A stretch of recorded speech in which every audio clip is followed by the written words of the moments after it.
meant.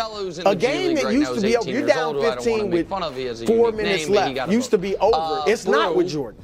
And with Mahomes, I feel like this is. He really only needs like 13 seconds, obviously. You agree with but if he's got 30 seconds, a minute, whatever, the question is not, is he going to get the field goal to tie it? Is he going to get the touchdown to win? And I haven't felt that way about anybody before. So, first of all, I want to stay here just for a minute if we can. We obviously have more banners and things to do, but this isn't. Because you said, and this isn't me poking you, because I think it was more about the team around him than about what you thought of him during the year, that for the first time in your life watching Mahomes, you didn't expect when they were down 3 and he got the ball for them to come through. When you were watching last night, even though it's not like he had played brilliantly until the very end, in those two circumstances, down 3 with 1:50 left in regulation, and then in overtime when a touchdown wins it, in those moments, did you expect him to come through? Yes. Yeah, me too. No doubt. With 1:50 left, I was just hoping they didn't get a touchdown. Yep. And then I wasn't sure he'd get the touchdown in overtime, but I knew they were at least going to. So there's one other reason, though, why the Chiefs won. And it was the story, amazingly, of last year for them at the end. Burrow had being underdogs in the Super Bowl. As far as physically. And that this year they were doubted all year. And is something I don't know that I agree. If we could, guys, the banner and the bulletin board, because you guys think that the 20-0 was wrong. But count up the eliminations, because we have 6 fresh ones. Jed York, Nicky Bosa, the NFL Quarterback Club, the NFL Honors, Bruce Sartin twice.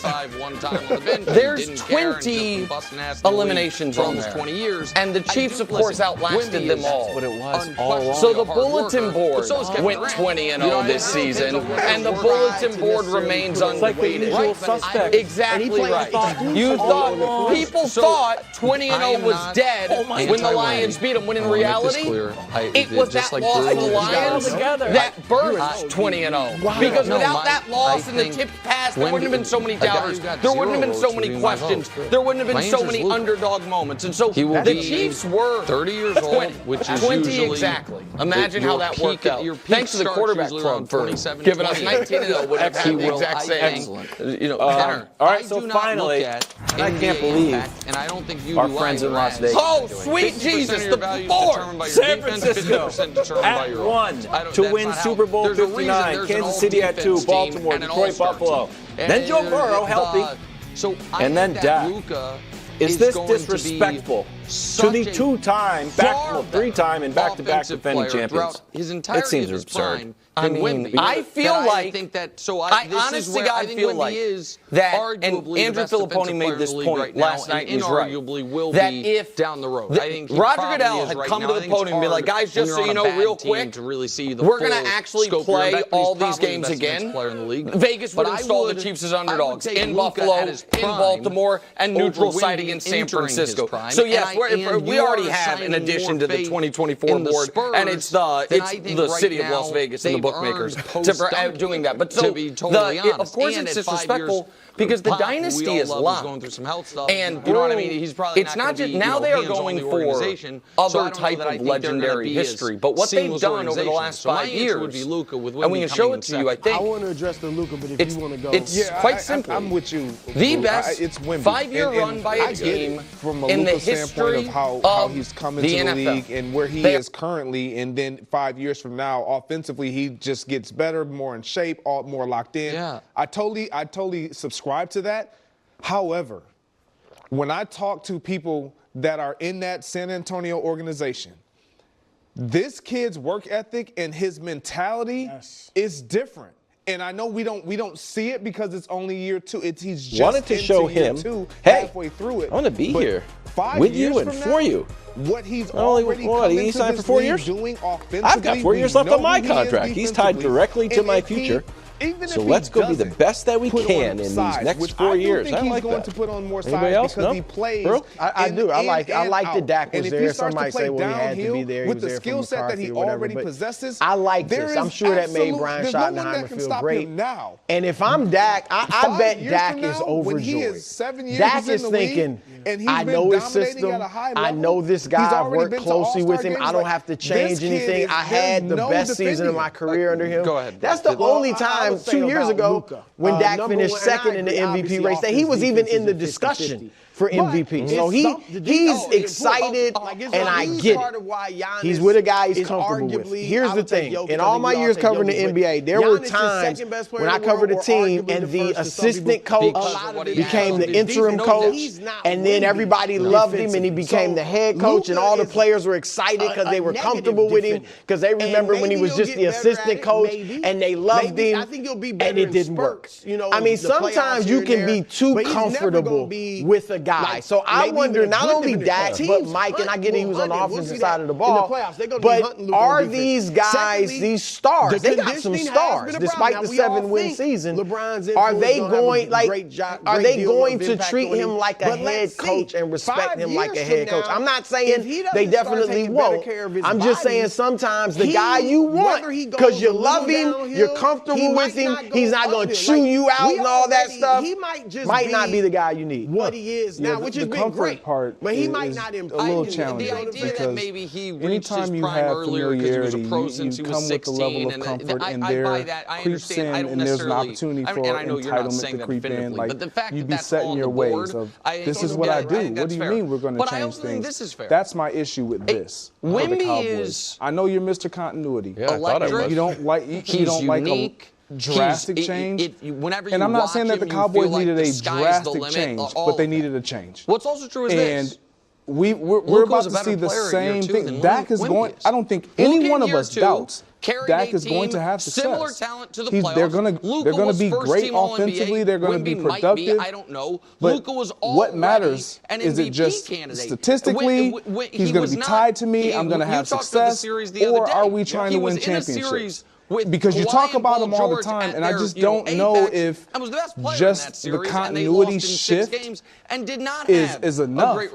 Like, continuity comes with, you got to develop continuity with anyone you bring in. So here's the question I would have for you before I even give my opinion. Their rookie years, I think, were somewhat equivalent-ish. I think Luka's was better, and I think Luka's year 2 was better than Wemby's year 2. So by that logic, you could say his year 2 was better than LeBron's. Like, that's the piece of this that while even the pro continuity folks, what's real continuity is bring back, Mike McCarthy. Now, and I'm not trying to play both sides here because I did not think they should bring back Mike McCarthy. But I also did not think it was on the board. They were just going to elevate a guy Mike McCarthy hired on the offensive side of the ball to keep everything going.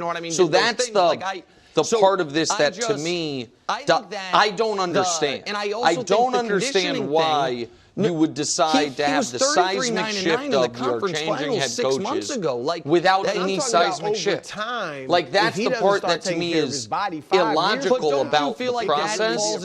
And it also, again, and I don't want to... I want to be careful to not be disrespectful towards the Cowboys process, but I also don't want to give them credit they haven't earned. I just don't think this was... So to your point of Luka 4 weeks ago, they were like, oh yeah, it's going to be Brian Schottenheimer.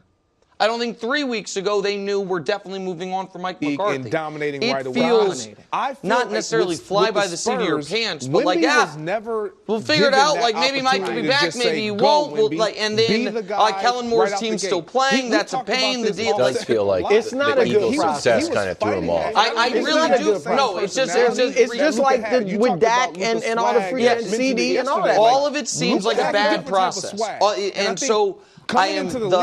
I think it's really unfair if a guy has never been a head coach for anyone to get on TV and be like, he's not going to work. Because we are just flatly guessing. And it's also probably unfair if anyone's never been a head coach to be like, that guy's going to be a superstar. Because we are, again, it's educated guessing but flatly guessing. I just don't think the Cowboys, as much as I'm saying, I think it feels for the Bears, for all their issues, had a plan, I think, for the last 3 months. And I think going forward, Luka will the Patriots coach, for good or for bad, had a plan, and it was we're signaling Mayo, and then it seems like around week 15-ish, they were like, I think around week 3. Okay, well, I mean, so it depends on the reporting you listen to on it, but at some point during the year, they were like, no, we are moving on, and it's going to be Mike Vrabel.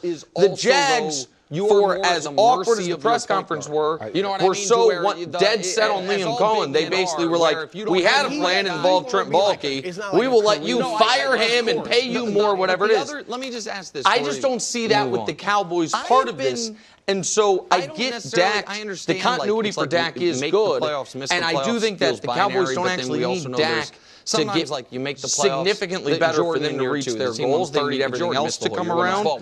I just think this whole thing seems very mom and pop. And that's maybe who the Cowboys are. They weren't good. And a part of it has to do with, like, when I go back to when Stephen Jones talked about evaluating. We evaluated Martin, we evaluated Shoddy, we evaluated our offense and all these different things that they evaluated. And it's like they're unwilling to be honest with the evaluation process, or they really believe, kind of like what Micah Parsons alluded to when they lost to the Eagles. It was only 5 plays. We were almost insinuating we're right there. We're like right there. But even the Bills say 2. That's kind of the approach that they're taking. If you hire, and again, no knock on Schottenheimer, but you're basically saying we're right there. We got that quarterback. Isn't it fair to say they were? Like all the other teams that made coaching changes this year haven't had the level of success that the Cowboys had. So if I